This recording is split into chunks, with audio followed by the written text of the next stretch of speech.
அனைவருக்கும் வணக்கம். இந்த ஆடியோ பதிவு யாருடைய மனதையும் புண்படுத்தும் நோக்கத்தில் உருவாக்கப்பட்டது இல்லை.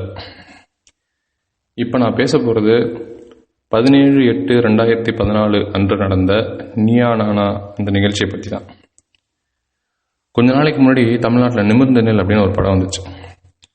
அந்த படத்துக்கு டைட்டில் கார்டு போடும்போது பார்த்தேன், கோபிநாத்துங்கிற பேருக்கு முன்னாடி இளைஞர்களின் எழுச்சி அப்படின்னு அந்த படத்தோட டைரக்டர் சமுத்திரக்கனி ஒரு டேக்லைன் கொடுத்துருந்தார். இதை விட கேவலமாக இந்த காலத்தில் உள்ள இளைஞர்களை அசிங்கப்படுத்த முடியுமான்னு தெரில. இல்லை, தெரியாமல் தான் கேட்குறேன். எப்படா இவ்வளோ லேஸில் ஒரு நிகழ்ச்சி எடுத்து நீங்கள் ரிலே பண்ணீங்க? ஒரு பையனும் எதுவும் கேட்க மாட்டாங்கிற நினைப்பு. ப்ரோக்ராம் முழுக்கவே நீ சீரியஸாக தான் காமெடி பண்ணிட்டு இருந்த கோபி, ஒன்றா தான் சொல்கிறேன். ஆனால் என்ன பிரச்சனைனா, கொஞ்சம் கோவம் வர மாதிரி காமெடி பண்ணிட்டேன். நடுவில் இங்கிலீஷ் வேற. மாஸ்டர் ஹெல்த்துக்கு எதுக்கு, பிஎம்ஐ எதுக்கு பண்ணுறாங்கன்னு கேட்குறேன். பிஎம்ஐன்னு என்னன்னு தெரியுமா? ஏதாவது ரத்த டெஸ்ட் நினச்சிட்டு இருக்கியா? அதை 2008 நீயா நானா ஷோ பாரு, திரும்ப 2014 நீயா நானா ஷோ பாரு. இப்போ உள்ளக்குள்ள சட்டை இன் பண்ண முடியாத அளவுக்கு உனக்கு தொந்தி வளர்ந்து தொங்குது இல்லை, அது சென்னை இல்லை, உனக்கு வேணான்னு சொல்கிறது தான் பிஎம்ஐ.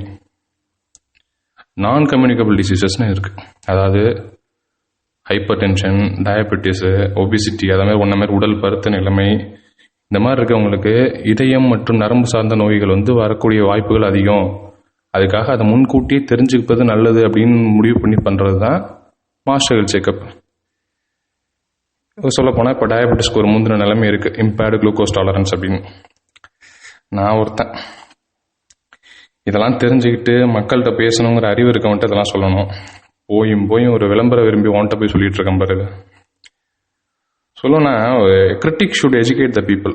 ஒரு நல்ல விமர்சகன் மக்களுக்கு புத்தி ஊட்ட வேண்டும். யார் சொன்னா தெரியுமா? ஆஸ்கார் வைல்டு சொல்லியிருக்காரு. ஆஸ்கார் வைல்டை பற்றி ஓன்ட்ட பேசுகிறேன் பாரு. நீங்களே ப்ரோக்ராம் நடத்தி உங்கள் டிவியில் உனக்கே பெஸ்ட் ஆங்கர்னு அவார்டு கொடுத்து அதை வச்சு ஆஸ்கார் அவார்டு மாதிரி உரி வசனம் பேசுகிற ஒரு அற்ப பதர்கிட்ட போய் ஆஸ்கார் வைல்டை பற்றி பேசுகிறேன் பாரு. ஏண்டா, உங்களுக்கு எது வருமோ அது செய்யுங்களேண்டா. எவனாவது 2வது கல்யாணம் பண்ணிக்கிட்டா அவனை வச்சு நம்ம வீட்டு கல்யாணம் நடத்துங்க. இல்லை கனெக்ஷனுங்கிற பேரில் நண்டு ஜெகனை வச்சுக்கிட்டு டபுள் மீனிங்கில் ஏதாவது பேச சொல்லுங்க. இல்லை உங்களுக்கே அவார்டு மாற்றி கொடுத்துக்கோங்க. ஜோடிங்கிற பேரில் ஆபாச டான்ஸ் போடுவீங்களா, அதுமாரி 1-2 நடத்துங்க. அதை விட்டுட்டு ஏன் புரட்சி பண்ணுறங்கிற பேரில் இப்படி அசிங்கப்படுற நீ அரைகுறையாக பேசின எல்லாத்துக்குமே ஒரு நியாயமான பதில் உண்டுங்கிறது உனக்கே தெரியும். இதில் சில பேர் அங்கே ரியாலிட்டி ஷோவில் அங்கேயே நேரில் கூட உன்கிட்ட சொல்லியிருப்பாங்க. ஆனால் நீ அதெல்லாம் ரிலே பண்ண மாட்டேன். உனக்கு தேவை உண்மை கிடையாது. எவனாவது அழணும், உணர்ச்சி பூர்வமாக அழணும்.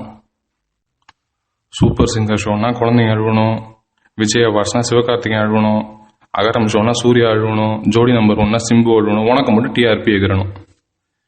6 மணி நேரம் ஷூட் பண்ணுற ப்ரோக்ராம் 1.5 மணி நேரம் ரிலே பண்ணிவிடுவேன். அதுக்கு 2 ஸ்பான்சர் ரியல் எஸ்டேட் காரங்களையும் பிடிச்சிருவேன்.